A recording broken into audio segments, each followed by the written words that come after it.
André, eu preciso fazer uma ligação de um chuveiro 127 volts utilizando cabos 10mm, só que eu não tenho cabo 10mm, eu tenho cabo 6 e cabo 4. Se eu utilizar cabo 6 e mais um outro 4 juntos para cada fase, eu corro algum risco? Eu perco condutividade? É, meu querido, se você recebesse uma pergunta dessa, o que você responderia pro sujeito? Não sei. Isso tá parecendo mais uma ideia maluca aí, né não? Tentando aproveitar cabo? Pois é, eu recebi essa pergunta de um inscrito e acabei ficando um pouco intrigado. De certa forma, ele seguiu uma lógica matemática, 6 mais 4 é igual a 10.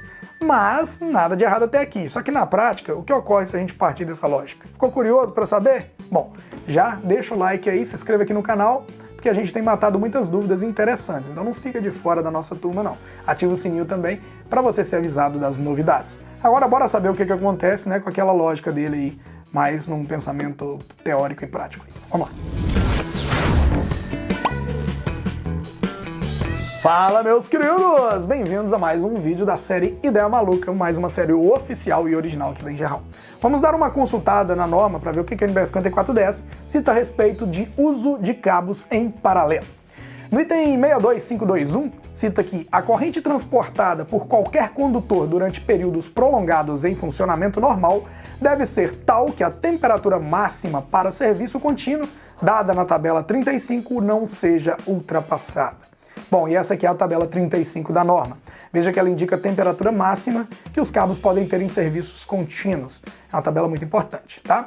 Beleza, mas por qual motivo nós precisamos saber sobre esse item, André? Porque quando a gente consulta o outro item sobre esse assunto, né, o item 6257, que fala sobre condutores em paralelo, veja o que está escrito lá nesse 6257.1. Quando dois ou mais condutores forem ligados em paralelo na mesma fase ou polaridade, isso não deve comprometer o atendimento de 62521. Para tanto, letra A, devem ser tomadas medidas que garantam igual divisão de corrente entre os condutores em paralelo, conforme 6257.2. Já nesse item, o 6257.2 cita que a exigência apresentada no primeiro parágrafo do item A do anterior é considerada atendida se os condutores em paralelo tiverem a mesma constituição, a mesma seção nominal, aproximadamente o mesmo comprimento, não apresentarem derivações ao longo do seu percurso. Olha que tanto de informação importante. Aí vejam bem, aqui nós já vemos que podemos sim usar cabos em paralelo. Só que para usar, a gente precisa ter a mesma bitola entre os cabos, eles não podem ser de bitolas diferentes, de seções diferentes, e eles têm que ter aproximadamente o mesmo comprimento. Com isso, a resistência deles tende a ser aproximada, variando um pouco mais, né, e um pouco menos também. Tem um pouquinho de variação. Além disso, não pode haver derivações ao longo desse percurso. Não pode fazer uma derivação e tirar uma fase ali, por exemplo. Então, já respondendo à pergunta do início do vídeo, não se pode usar cabo de 6 e 4 juntos no lugar de um cabo de 10 mm², pois eles têm seções diferentes. E tá claro, tá na norma, que isso é proibido, tá? Mas com isso nasce outra dúvida. André, quer dizer então que podemos usar dois cabos de 6 mm para ligar esse chuveiro? Bom, já eu respondo, só não esquece de compartilhar essa aula com os seus amigos clicando nessa setinha torta, meio tortinha aqui em cima mesmo, né? Manda para eles assistirem e aprenderem um pouquinho mais conosco. Mas vamos lá. Por norma, respeitando tudo que eu falei, sim, pode usar, mas calma. Eu, particularmente, não recomendo e eu vou pontuar agora a minha opinião, tá?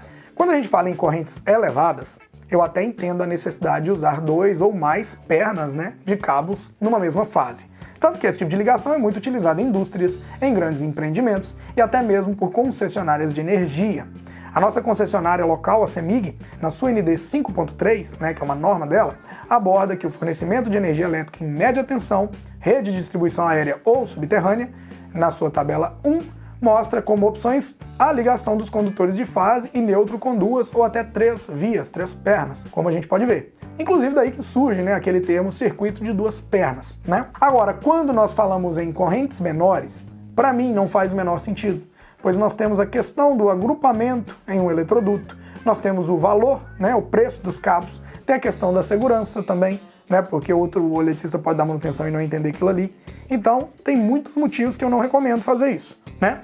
Quando a gente está falando de indústria, que tem manutenção preventiva, que o profissional já está preparado para isso, né? Que, né, acontece que essas manutenções são feitas também recorrentes para que a indústria não pare, aí a conversa é outra. Agora, quando a gente fala de residência, vocês já sabem, né? Roda 20, 30 anos sem ninguém olhar a instalação.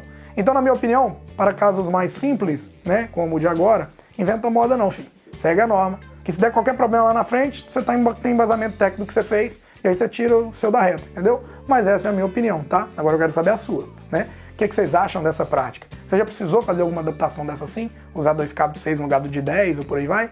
Né? Aproveitar algum cabo existente? Deixa aqui no comentário pra gente discutir sobre esse assunto. Mas lembre, gente, que é para discutir de forma educada, de forma respeitosa, tá? Sem ofender o comentário alheio, tá bom? Respeito em primeiro lugar, tá bom? Abaixo tem um quadradinho que te manda para essa página de inscrição também. E ao lado tem os últimos vídeos aqui que foram ao ar no canal. Se você perdeu por algum motivo, clica nele e aproveita para você atualizar aí na sua agenda. Grande abraço, meu querido. Fiquem com Deus. Tchau, obrigado.